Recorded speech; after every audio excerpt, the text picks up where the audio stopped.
Alright, still talking about the 1931 Model A. We have a 1950 Mercury flathead going in it, and behind that is a 1939 Ford 3-speed transmission. But the 39 was the hot ticket because it's the last year for the top shift without it being a truck transmission or something. So it's got the shifter on top, and it's also the first year where you get the double detent in the shifting mechanism, holds into the gears better, and it also has better synchronizers, and the gears might be stronger or something. But anyway, they started all that gear set in 39, and it's the last year for the tower shift, like I said. So there's the tower, and you can do the numbers. It's 81A-7222. But the main thing to look for, you get 2 freeze plugs here. That's where the shift rails go. But these 2 bumps here are the double detent. And so that the shift rails are here and here. And so in here there's spring, or there's a football shaped little gadget that hits into those notches,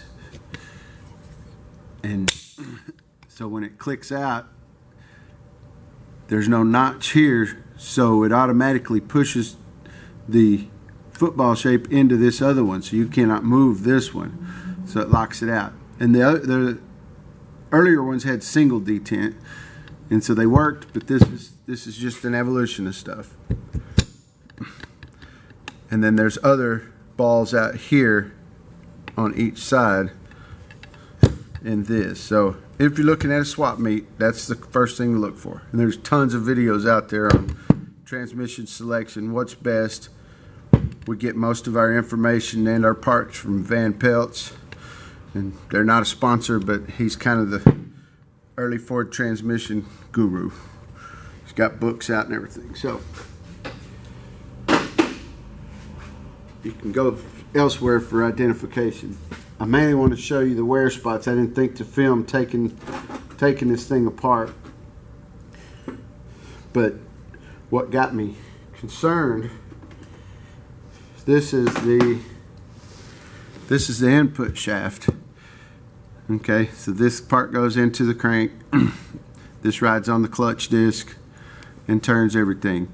But when I felt it on the transmission, there was a lot of movement. So I didn't know if this bearing was bad, which it's not. There's no movement on it. I'm going to replace it anyway because we're in here. But then these bearings, they go in here, and this shaft rides in here inside the transmission. So I don't know if you can see it, but you can hear the click, click, click. There's just a lot of movement in there. And so at some point, I don't know if it ran dry or what, but see all those little chatter marks? That's not good. That's not going to run smooth, or at least not for long. So I'm going to get a new, it's not a cluster shaft. This is a main shaft. So all the synchronizer stuff rides here. The first and reverse slider gear runs here, and I hope I'm saying all this right. And then this is the output to the U-joint. I think I'm saying that right. If I'm not, forgive me. That's it. So I got to get a new one of these, mainly because of all this chatter mark. The gears themselves look fine, but you have to do what you have to do. If it wasn't available, this could probably be sleeved somehow, maybe, or welded up and turned back down and reheat treated. I don't know all the good options, but these are still available. So this project will get a new one. This is the first and reverse slider gear. Quite a bit of wear on these teeth. No broken teeth,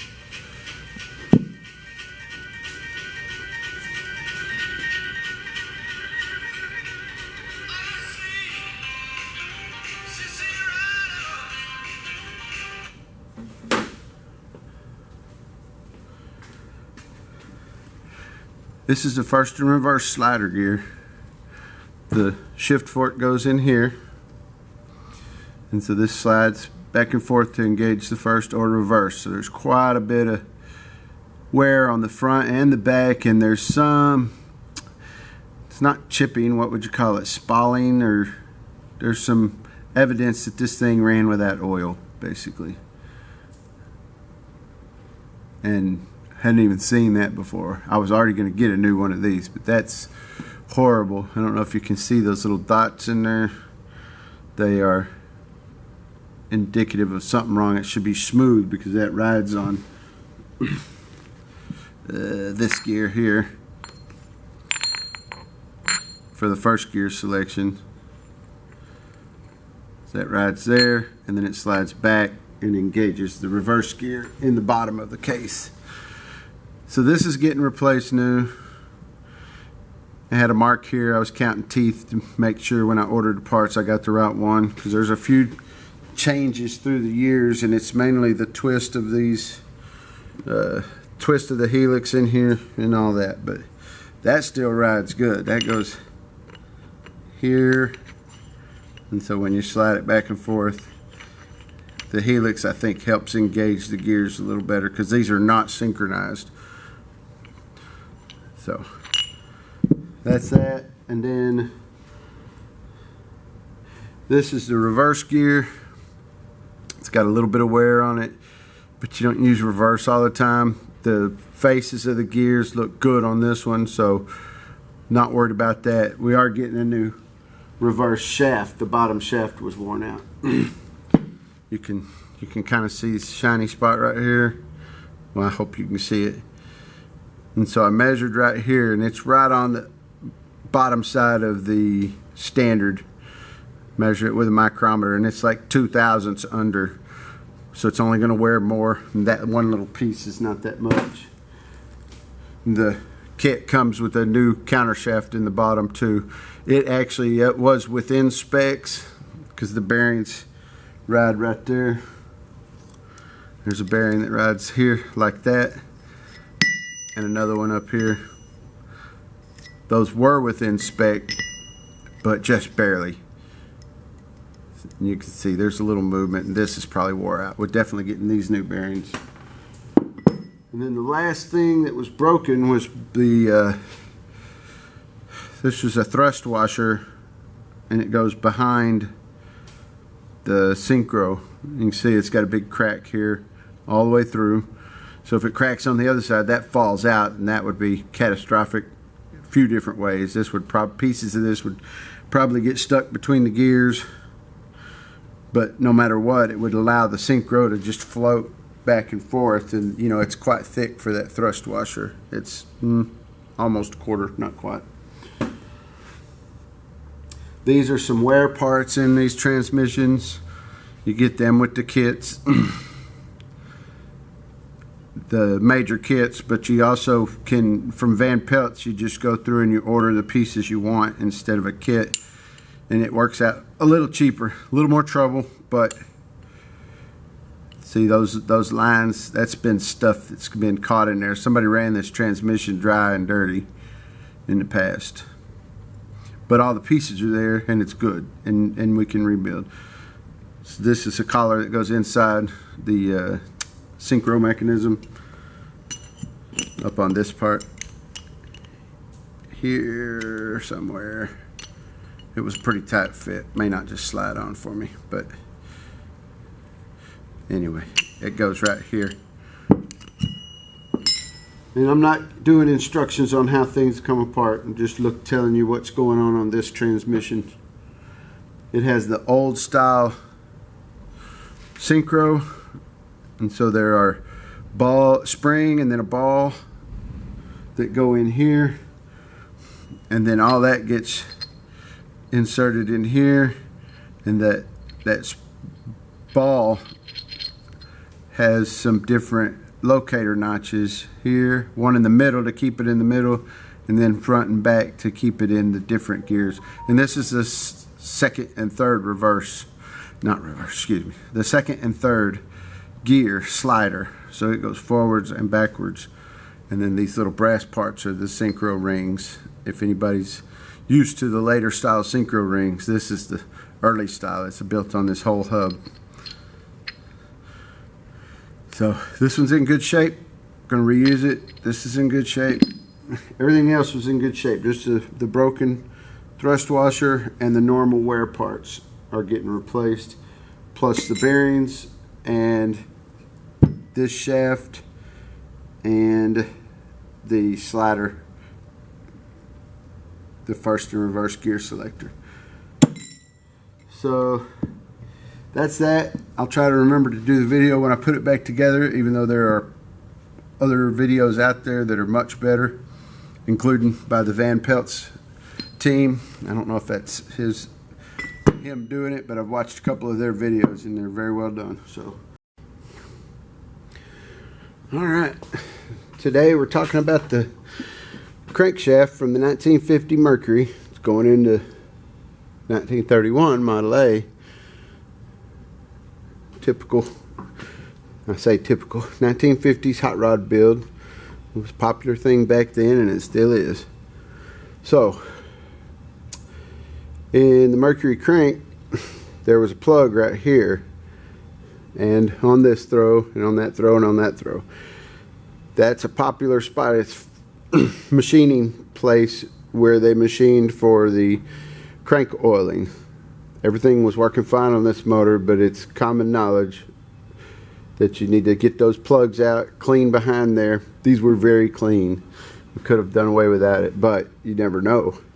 And so it's a freeze plug situation.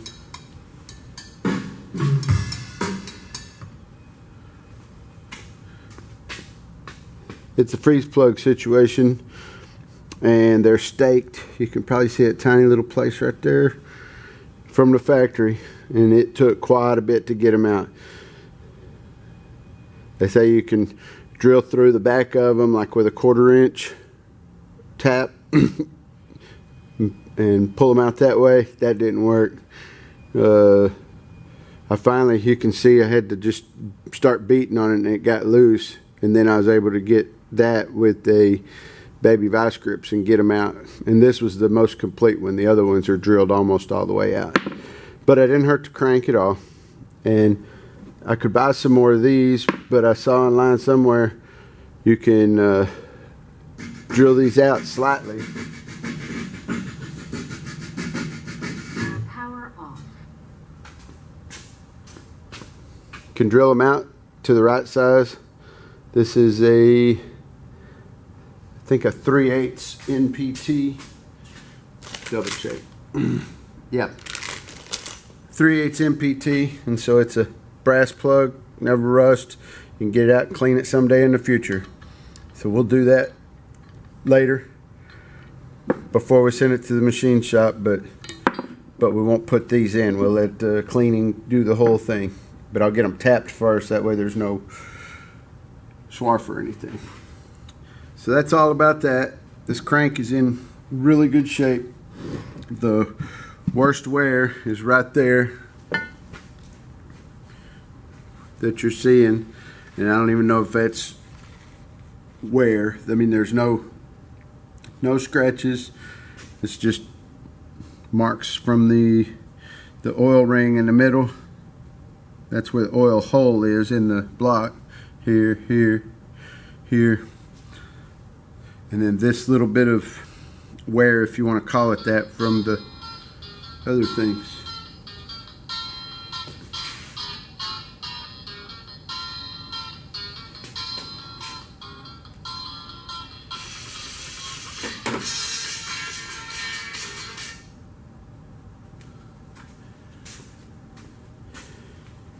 Alright, there's not much wear on this crank. A little bit of dirt from sitting around here. It was actually in really good shape. So that'll get polished, everything will get cleaned. I don't even think it'll need to go like 10 under for the bearings or anything. I'll let the machine shop decide that. So that's the crank. And that gives you a 4-inch stroke, if my numbers are right. That's the hot ticket to put in a flathead, but we have the whole Mercury flathead, so we're just using that. Alright, till next time. Alright, today's fun with the Mercury engine includes those little holes down there. Those are 1/8 inch holes. I'll get a pointer. I used the long drill bit I used right there. That's all the dust still there. Wanted to do this before we went to the machine shop. Those are so you can stick a rod in, Allen wrench, small piece of metal of some sort, and it will hold the lifters, the adjustable lifters, while you do the screw on the top of them. Of course, that'll be much later when we're doing the deal, but they needed to be drilled now. So I just looked online, found the place. A lot of the people will use like a little short right angle drill, and then I saw a couple of comments by a guy who builds a lot of engines. I don't remember who, or I'd give him credit, but he said get some of the 12-inch drill bits, and sure enough, they were not very much, and I did one of them. I drilled all the holes without breaking. Alright, battery's done.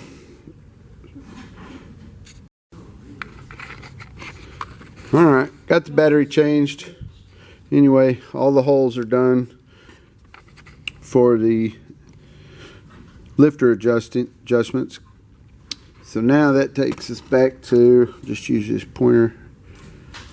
That's the fuel pump rod bushing, and you'll never be able to see inside there, but it's ready for replacement. So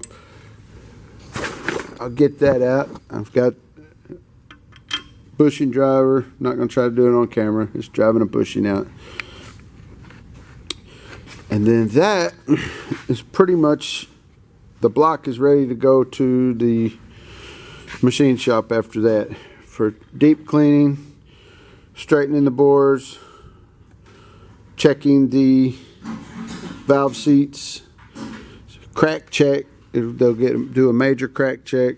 I don't expect to find any that except for what we already found, which was some of the Ford part number cracks. We can see them. They're like right here. Of course, the flashlight, the light just went out.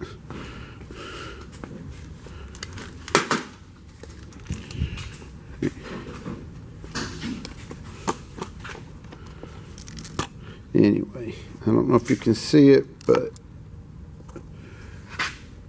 there it is right there, and right there. We know they're there, and everybody on the internet says don't worry about them, so we're not going to. And then after that, a little while later, I'm going to go ahead and prep the holes here, and they're ready for clean out, but these need to be drilled out just a little bit and tapped for the brass plugs. That's my goal for this morning. Other than that, we'll see you. Not much to show. Just getting all the little prep work done before it goes to the machine shop. Thanks for watching.